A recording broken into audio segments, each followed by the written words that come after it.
આ નીચે આપેલા વિડીયોને એક વાર ધ્યાન દીજો, જે સુરતના વરાસા વિસ્તારનો છે, જે સાહેબ પોલીસની કામગીરી કેવી જોરદાર છે. નીચે આપેલા વિડીયોમાં તમે જોઈ શકો છો કે દબાણને દૂર કરવા માટે એ નાના લોકો સાથે કેવો વ્યવહાર કરી રહ્યા છે. સાહેબ વિચાર કરી શકો છો કે ગુજરાતમાં જગ્યાએ જગ્યાએ દારૂ વેચાય છે, પણ દારૂ બંધ તો થતો જ નથી.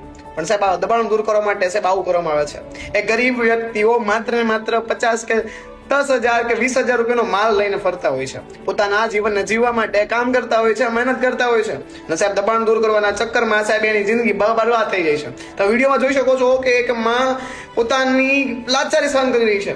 સાહેબ તમે જોઈ શકો છો કે કેટલી અફરાતફરી મચી ગઈ છે ખાલી એક દબાણને દૂર કરવા માટે. ત્યાં આતંકવાદી કોઈ છે નહીં, ત્યાં આપણા જેવા સામાન્ય નાગરિક છે. સાહેબ એક નાનો એવો ધંધો ખોલીને બેઠા છે, પણ આ દબાણ દૂર કરવાના ચક્કરમાં સાહેબ આ પોલીસ વાળા શું કરી રહ્યા છે? સાચું કહું તો માનો તો સાવ મરી ગઈ છે. જો તમારે દબાણ દૂર કરવું હોય ને, તો આ દારૂ વેચવા વાળા વ્યક્તિઓનું કરું, આ શાકભાજી કે નાના નાના ધંધા કરતા વ્યક્તિઓનું નહીં.